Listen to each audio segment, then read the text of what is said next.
नई लाशें बिछाने के लिए अब गड़े मुर्दे उखाड़े जा रहे हैं। देखिए, राजेश रेड्डी ने जब ये लाइन लिखी होगी, शायद उस वक्त उन्होंने ये सोचा भी नहीं होगा कि ये आज के वक्त में इतनी हकीकत होगी। जी हाँ, तारीख 17 मार्च महाराष्ट्र के नागपुर में औरंगजेब की कब्र को लेकर हिंदूवादी संगठन विश्व हिंदू परिषद यानी VHP और बजरंग दल विरोध प्रदर्शन करते हैं। बजरंग दल और विश्व हिंदू परिषद के लोगों ने औरंगजेब के मकबरे को ध्वस्त करने की मांग की।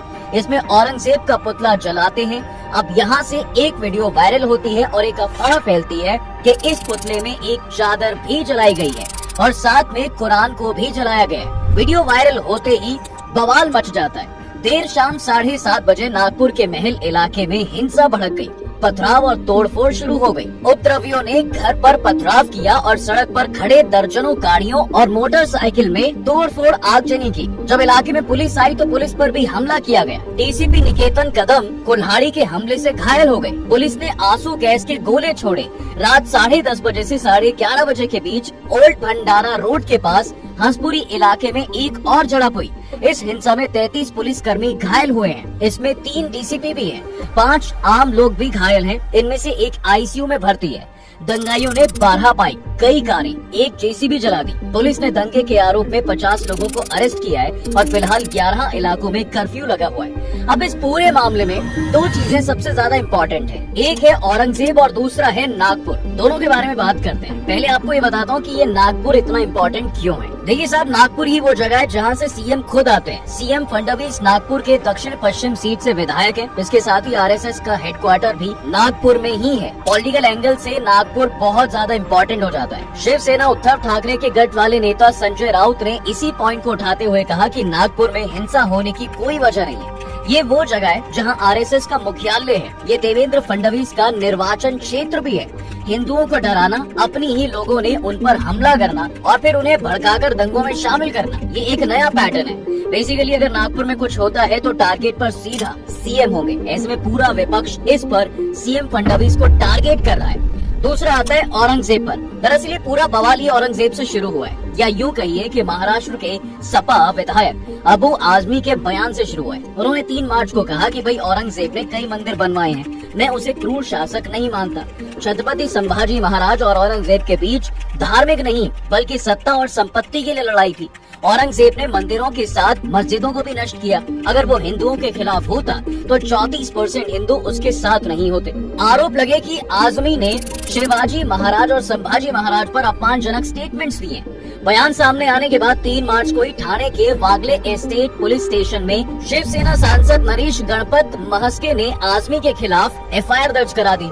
शिकायत में कहा गया साहब कि आजमी ने औरंगजेब के शासन का महिमामंडन किया है, जबकि उसके अत्याचारों को कम आका। बवाल बढ़ने पर आजमी ने 4 मार्च को अपना बयान वापस ले लिया। उन्होंने कहा, मेरे शब्दों को तोड़ मरोड़ कर दिखाया गया है, फिर भी मेरी बात से कोई आहत हुआ है तो मैं अपना स्टेटमेंट वापस लेता हूँ। महाराष्ट्र के उप मुख्यमंत्री एकनाथ शिंदे ने कहा कि अबू आजमी ने उस औरंगजेब की तारीफ की जिसने छत्रपति संभाजी महाराज को 40 दिनों तक प्रताड़ित किया।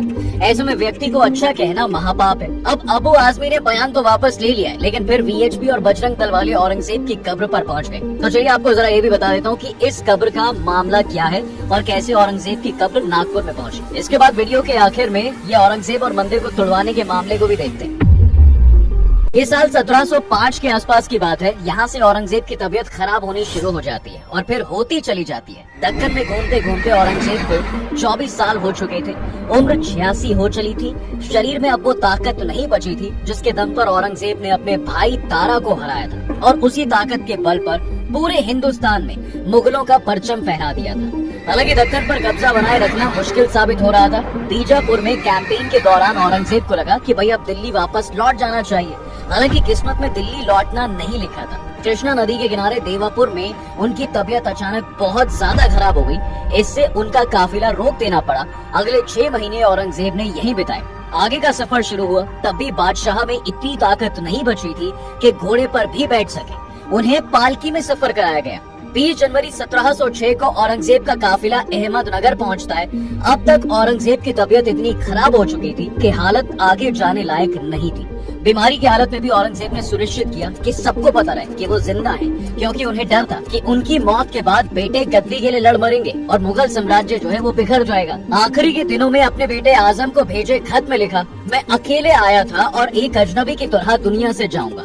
मैं नहीं जानता कि मैं कौन हूँ और मैं क्या कर रहा था। राज करने के दौरान मैंने जो कुछ भी किया उसने बस दुख और निराशा छोड़ी है। मैंने जो भी किया अल्लाह मुझ पर रहम करे। मैं एक बादशाह के तौर पर नाकाम हो गया। मेरा इतना कीमती जीवन किसी काम नहीं आया। अल्लाह चारों ओर मौजूद है, लेकिन मैं इतना बदनसीब हूँ कि जब उनसे मिलने की घड़ी आ पहुँची है तब भी उनकी मौजूदगी महसूस नहीं कर पा रहा। शायद मेरे गुनाह ऐसे नहीं जिन्हें माफ किया जा सके। अब आजम ये पढ़कर अपने पिता के पास पहुँचा, पर उसने जब अपने पिता को देखा तो उसे यकीन नहीं हुआ कि ये वही बादशाह आलमगीर औरंगजेब है जिन्होंने पूरे हिंदुस्तान पर राज किया। आखिरी वक्त में औरंगजेब का चेहरा एकदम सफेद पड़ गया था, ऐसा जैसे कि खून की एक बूंद शरीर में भी ना बची हो। औरंगजेब अपने कांपते हुए होंठों से कुछ बड़बड़ा रहे थे, पर गले में इतनी आवाज भी नहीं बची थी कि आवाज निकल सके। आजम अपने पिता के हाथों को देख रहा था, जिनकी उंगलियों में कई कीमती पत्थरों वाली अंगूठियां थी, जो शायद अब बोझ बन चुकी थी। उसे यकीन नहीं हो रहा था कि ये वही उंगलियां थी जिन्होंने मुगल सल्तनत को इस उरूज पर पहुंचाया था। न्यू हिस्ट्री ऑफ इंडिया में हिस्टोरियन स्टैनली वॉलपर्ट लिखते हैं कि साल 1707 की जनवरी आते आते औरंगजेब को इल्म हो चुका था कि वो वापस दिल्ली नहीं लौट पाएंगे। अंतिम दिनों में भी वो पूरी तरह धार्मिक बने रहे। बीमार रहते हुए भी उन्होंने 5 वक्त नमाज पढ़ना नहीं छोड़ा। आखिरी वक्त तक तो वो टोपियां सिला करते थे। 3 मार्च 1707 को औरंगजेब ने आखिरी सांस ली। उनके शरीर को दिल्ली नहीं ले जाया गया। मौत के बाद उनके बेटे आजम शाह और बेटी जीनत उन निसा अपने पिता के शरीर को महाराष्ट्र के औरंगाबाद जिले के खुलदाबाद ले गए। औरंगाबाद को अब संभाजी नगर कहा जाता है। इसके पीछे वजह सिंपल ये थी साहब कि औरंगजेब चाहते थे कि जहां उनकी मौत हो वहीं पास में उन्हें दफनाया जाए। खुलदाबाद में औरंगजेब को शेख जैनुद्दीन साहब की दरगाह के पास एक कब्र में दफनाया गया। शेख जैनुद्दीन को औरंगजेब अपना गुरु मानते थे। औरंगजेब की कब्र को लाल पत्थर से ढका गया। उनकी बहन जहांआरा की कब्र के ऊपर मिट्टी डाली गई थी ताकि उस पर फूल खिल सके। यही औरंगजेब की कब्र के साथ भी किया गया। औरंगजेब की मौत के बाद कोई शाही जनाजा नहीं निकाला गया था साहब। बहुत सादगी से उन्हें दफनाया गया, क्योंकि यही उनकी आखिरी ख्वाहिश थी। औरंगजेब ने अपने आखिरी खत में अपने बेटे आजम को लिखा था, टोपियां सिलकर मैंने 4 रुपए 2 आना कमाए हैं, उससे ही मौत के बाद का पूरा काम किया जाए। कुरान लिखकर उसकी प्रतियां बेचने से 305 रुपए मिले हैं। इन रुपयों को काजी गरीबों में बांट दे। मेरी मौत पर कोई दिखावा नहीं होगा, कोई संगीत नहीं बजेगा, कोई समारोह नहीं होगा। मेरी कब्र पर कोई पक्की इमारत ना खड़ी की जाए, बस एक चबूतरा बनाया जा सकता है। मैं इस काबिल नहीं कि मौत के बाद भी छांव मिले मुझे। दफन करते समय मेरे चेहरे को ना ढका जाए ताकि मैं खुले चेहरे से अल्लाह का सामना कर सकूं। औरंगजेब ने 88 साल की जिंदगी जी, जिसमें से 49 साल के लगभग उन्होंने बादशाह की तरह गुजारे। मौत के वक्त उन्हें डर था कि उनके बाद मुगल सल्तनत कमजोर ना हो जाए। हालांकि ऐसा ही हुआ। औरंगजेब की मौत के बाद मुगल गद्दी को लेकर फिर वैसा ही खून खराबा हुआ जैसा खुद औरंगजेब ने किया था। उनकी मौत के बाद मुगलों ने 150 साल राज किया। हालांकि मुगल सल्तनत का जो रुतबा औरंगजेब के वक्त में था वैसा फिर कभी हो न सका, और इस बात के कुछ हद तक जिम्मेदार खुद औरंगजेब ही थे। अब आते हैं उस सवाल पर कि क्या औरंगजेब ने मंदिरों को तोड़ने के ऑर्डर दिए, इसकी वजह क्या थी।